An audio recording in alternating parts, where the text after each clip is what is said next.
حضرت عمر فاروق رضی الله تعالی عنه د مسلمانانو دویم خلیفہ هغه مبارک د خپل دور خلافت زمانه کې هغه د ګرمۍ په هغه سخت موسم کې بهر راووتو داسې صحرا طرف ته یو بل صحابي د هغه نه تپوس کولو چې امیر المؤمنین تاسو په دې وخت کې کوم خوا راوتي دا خو سخته ګرمي ده نو حضرت عمر رضی الله تعالی عنه ورته وفرمایل چې د بیت المال اسونه مې وشمارل په هغې باندې مې نظر واچولو نو یو اس پکې کم و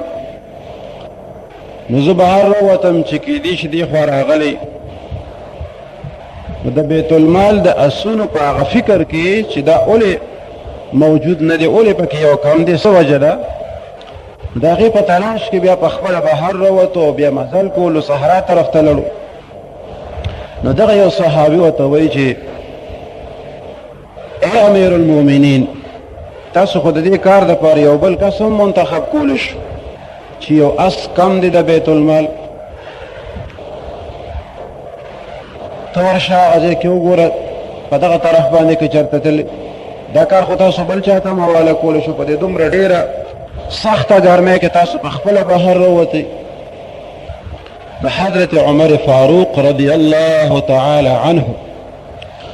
هغه مبارک ورته وفرمیل قل نار جهنم اشد حرا الله جل جلاله فرمایي حبیب صلی الله علیه وسلم ته دې ته ووایه چې اور د جهنم ډېر سخت دی د جهاد حکم راغلی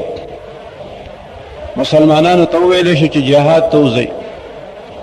منافقانو وی دي دومره ګرمۍ کې به څوک څنګه جهاد کې دا خو سخته ګرمي ده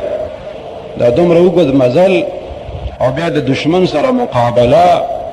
دا خو ګران کار دی دا خو ډېره ګرمي ده نو الله جل جلاله فرمایي دې ته ووایه چې د جهنم هغه ګرمي ډېره زیاته ده هغه د اور هغه ګرموالی چې دی هغه ډېر سخت دی نو اور د جهنم ډېر سخت دی د حیثیته د ګرمۍ څوک چې د هغه ګرمۍ نه یریږي د جهنم د اور نه یریږي هغه دا ګرمي برداشت کوي دې دپاره چې د نیکۍ کارونه پکې وکړم چې خدای مې د هغه اور وساتي الله تعالی دې مونږ ټول د هغه اور وساتي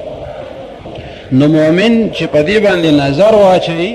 چې دا ګرمي زه برداشت کړم په دې ګرمۍ کې زه عبادت وکړم په دې کې زه څه مشقت وکړم تکلیف برداشت کړم په دې باندې من خپل خدای خوشحالي او زما پروردګار ما بیا د هغه اور نه ساتي د دې په برکت نو هغه ګران کار بیا انسان ته آسان شي نو دا صبر علی طاعت چې دی